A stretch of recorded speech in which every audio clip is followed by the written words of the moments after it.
The president and his supporters have said that Ukraine was behind the hacking of the DNC computers and that it wasn't Russia.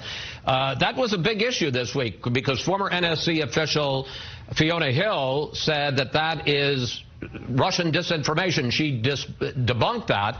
But on the other hand, President Trump doubled down on that the very next day. Take a look, sir.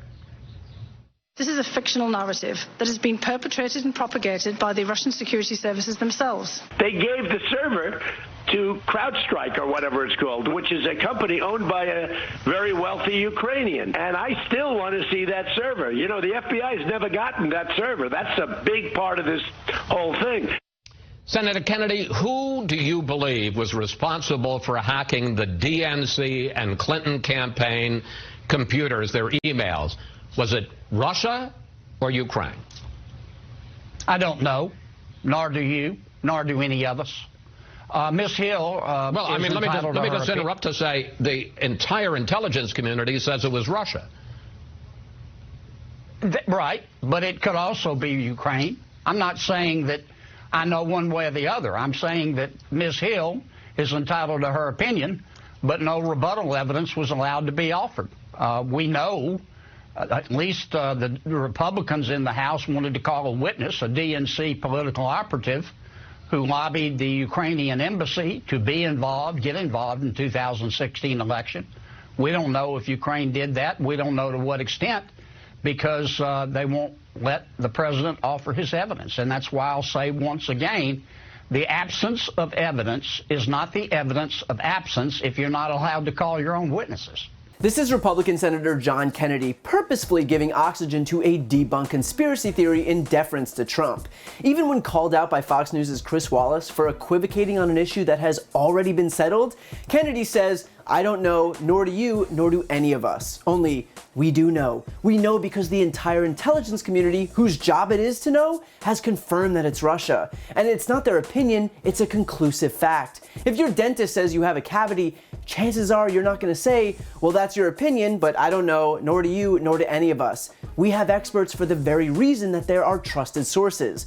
What Kennedy is saying, in effect, is that the entire intelligence community, as well as Fiona Hill, the foremost authority on the region who was hired by Trump because of her expertise, somehow knows less than this senator from Louisiana whose only priority is to protect the leader of his party.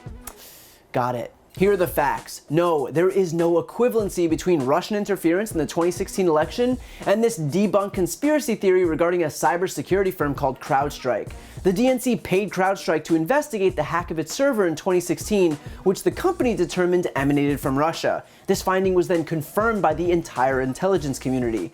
But the Republicans are claiming that this was all just a big conspiracy theory, that CrowdStrike was just in cahoots with the Democrats to malign Russia, and that in reality, it was the Ukrainians, not the Russians, who were behind the DNC hack. Republicans are trying to clear Trump's name by saying that the Ukrainians framed the Russian government to make it look like they were working with the Trump campaign, and so if Russia wasn't involved, then the Trump campaign couldn't be involved either. Of course, for the umpteenth time, this is a lie. The intelligence community, as well as Mueller's investigation, proved that conclusively. Even Trump's own former Homeland Security advisor, Tom Bossert, spoke with George Stephanopoulos and condemned the White House for continuing to give oxygen to what he called a deeply disturbing conspiracy theory. Now, what the president is referring to there is a debunked conspiracy theory that somehow Ukraine, not Russia, hacked the Democratic emails in 2016, and that Ukraine might have the DNC server or Hillary's emails.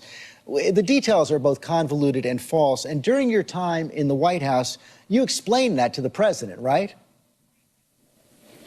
I did. It's not only a conspiracy theory, it is completely debunked.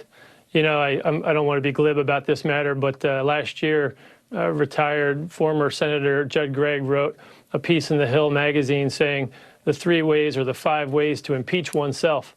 And the third way was to hire Rudy Giuliani. And at this point, I am deeply frustrated with what he and the legal team is doing and repeating that debunked theory to the president. It sticks in his mind when he hears it over and over again. And for clarity here, George, let me just again repeat that it has no validity. The United States government reached its conclusion on attributing to Russia the DNC hack in 2016 before it even communicated it to the FBI, and long before the FBI ever knocked on the door at the DNC. So a server inside the DNC was not relevant to our determination, to the attribution. It was made up front and beforehand. And so while servers can be important in some of the investigations that followed, it has nothing to do with the U.S. government's attribution of Russia for the DNC hack. And clearly, Kennedy knows that. But he's purposefully disseminating disinformation because he's decided that it's more important to protect Donald Trump than to be honest with the American people. He would rather purposefully convey incorrect information he knows is dead wrong, to his own constituents than risk abandoning a man who got caught extorting a foreign country for help in the next election. Imagine having so much contempt for the American people, the same people who pay his salary, that he would purposefully lie to their faces for some cheap political points for Trump.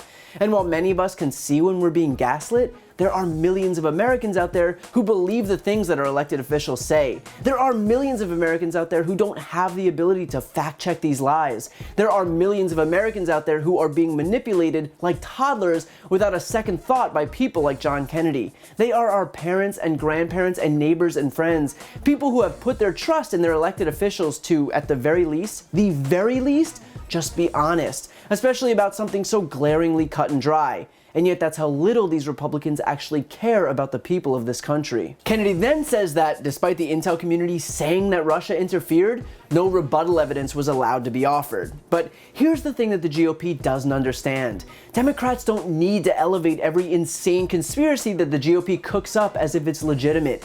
Republicans can say that 2 + 2 is 5 and then complain until they're blue in the face that Democrats aren't allowing them to present their side, but that's because in certain cases, their side is wrong. Just because you say it doesn't mean it's valid or even worthy of investigating.